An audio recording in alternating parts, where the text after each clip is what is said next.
Bon, ça enregistre. Deuxième, 1er avril 2010. 18h58. C'est bon, Maman? C'est bon, c'est Je bon. crois que sur le premier, on ne voyait pas. On va le mettre là.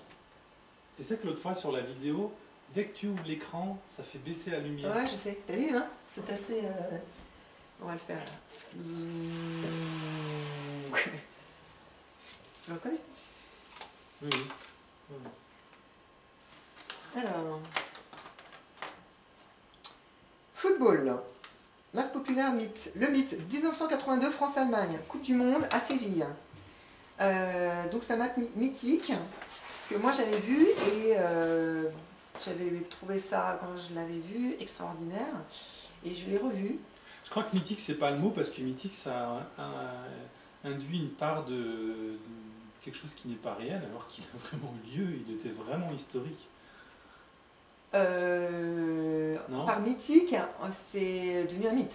C'est-à-dire que ce soit vrai ou faux, ça peut être un événement qui s'est passé, Ouais. ou un événement fictif, ça reste mythique. D'accord. Ok. Et c'est pas de la mythologie grecque, qui est une fiction avérée. Là, c'est... Une légende. Ouais, voilà. Mais moi, je l'ai revu. Et en fait, moi, j'étais très déçue. J'étais très déçue quand je l'ai revu. Pourquoi? Ce dont je vais parler. Vas-y. Alors, le match France-Allemagne de 82, donné comme modèle d'un match incroyable. Alors, je vais te dire un truc quand même. Ce match, il est quand même très intéressant parce qu'il concentre plein de trucs. C'est un véritable film de cinéma. Il a les mêmes caractères, avec une chute, avec tout un... Il y a tout ce qu'il faut, avec un suspense mieux que n'importe quel film de Hitchcock, ou de je ne sais qui.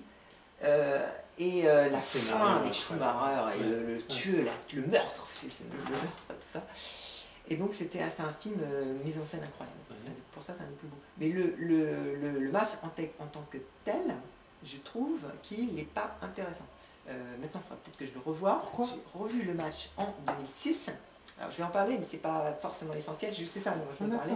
L'essentiel pour moi, à dire, c'était de dire que c'était un match, donc un match culte, parce qu'il avait plein d'intérêt. Mais quand tu regardes juste les types joués, je les trouvais pas intéressants. Parce que déjà, donc là je parle sans regarder mon papier, je me rappelle un petit peu l'image.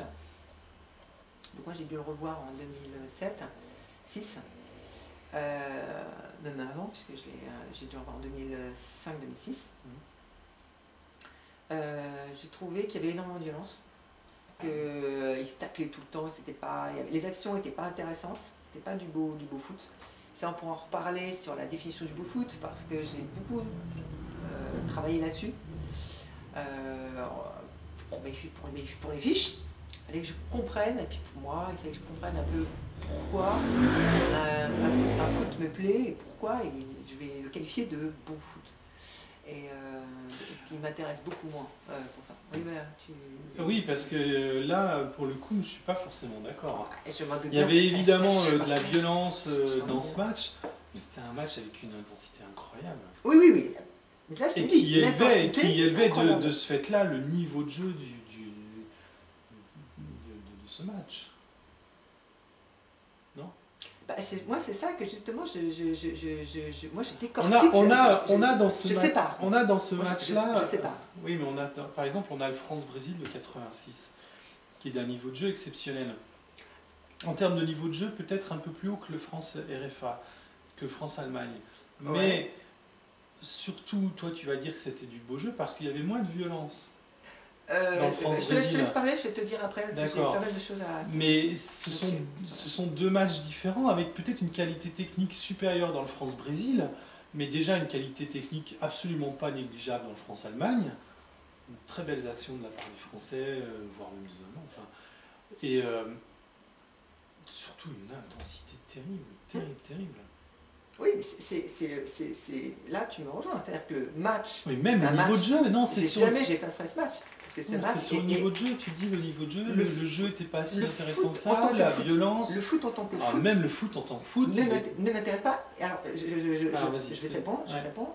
Parce qu'en fait, c'est un système de démembrement. Je déconstruis complètement, je déboulonne et je mets Ouais. tout par terre.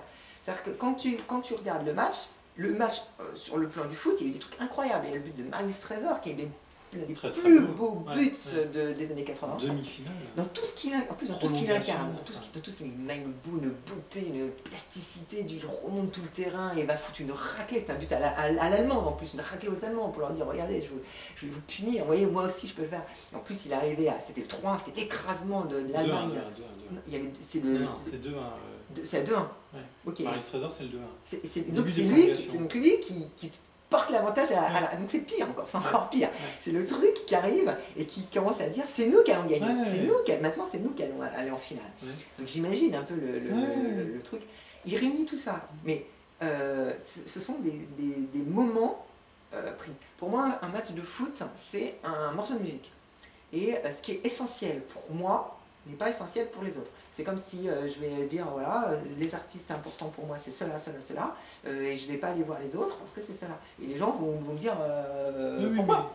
Et donc, là, ce match-là ne me paraît pas beau parce que le rythme et la façon dont il se déroule sur le jeu n'est pas intéressant. Le fait que quand il y a trop de violence, ça casse. C'est comme si il va y avoir un morceau de musique où ça va trop déconner, ça va pas fonctionner. Je sais pas, il y a un journaliste qui va faire des commentaires débiles et je vais pas aimer le morceau de musique. Je sais pas si j'arrive à me faire bien sentir. Il faudrait qu'on le regarde ensemble et qu'on dise regarde, là c'est cassé. Là, tu vois. Non mais je vois tout à fait. Tu vois un peu un match de foot comme une œuvre d'art. Donc effectivement, tu vas être complètement transporté par le France-Brésil de 86. Non, justement, parce que pour moi, le France-Brésil de 86, il m'intéresse pas beaucoup parce que le Brésil jouait mal. Et donc, le Brésil jouait mal, c'est un match qui m'intéresse pas. Parce que des matchs qui m'intéressent, il y en a eu un magnifique Coupe d'Europe. C'est un club quasiment inconnu. On en avait parlé une fois, je ne sais plus le nom de ce club. Je ne sais plus si c'est un club turc ou un club hollandais, mais je ne connaissais pas. Et je les ai vus jouer, c'est passé sur, je ne sais plus non plus la chaîne, soit 1, soit 2, soit 3, soit 6. Et c'était un match absolument époustouflant. Il y a des matchs de Barcelone que j'ai vus incroyables avec Manchester aussi. J'ai vu beaucoup de matchs magnifiques parce qu'il y avait un équilibre, ça se tenait assez. Et ça coulait, ça glissait. Enfin, quand même dans le France-Brésil, on a tout ça. Moi je l'ai pas. Moi je l'ai pas parce que le Brésil joue mal. Parce que dans le France-Allemagne, c'est plus violent, je suis d'accord. Ouais, c'est plus heurté, c'est plus cassé. Mais quand même, l'impression globale que ça donne, c'est d'une extrême intensité qui est très très intéressante. Mais dans le France-Brésil, le Brésil joue bien, il fait son meilleur match de la compétition. Moi j'ai trouvé que le Brésil jouait très mal. Donc ça m'intéresse pas. C'est pas assez déséquilibré, c'était... Je suis pas d'accord avec toi. Voilà. Mais il faudrait qu'on... C'est pas facile à démontrer. Ouais. Il faudrait... Le Brésil en 86, effectivement, il est très réaliste. Au premier tour, il n'encaisse pas un but. Il en marque 86. Ouais. Il en marque, donc il gagne 1-0 contre l'Espagne sur un but un peu bizarre, et l'Espagne marque un but qui est refusé.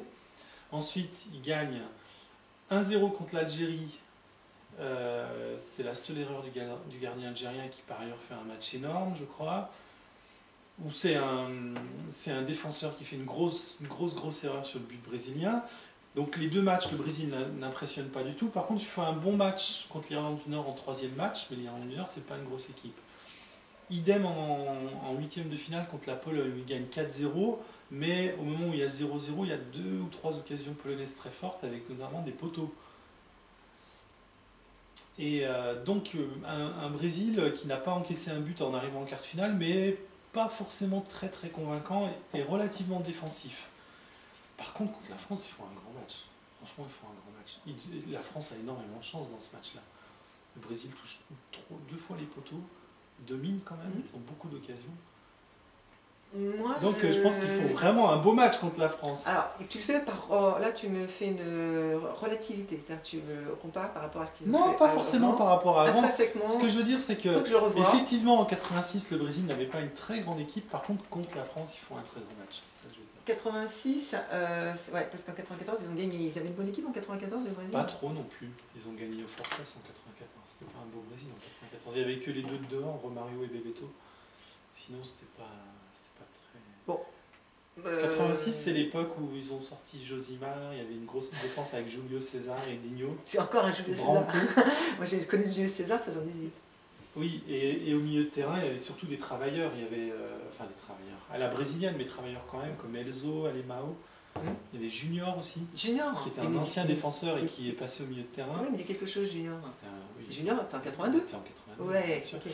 Et après, devant, tu avais que Socrates. Socrates, c'est le grand, le docteur. Le grand, voilà, le frère de rail. Et tu avais les deux devant, c'était deux jeunes attaquants qui étaient Muller et Careca. Et Zico n'était pas titulaire.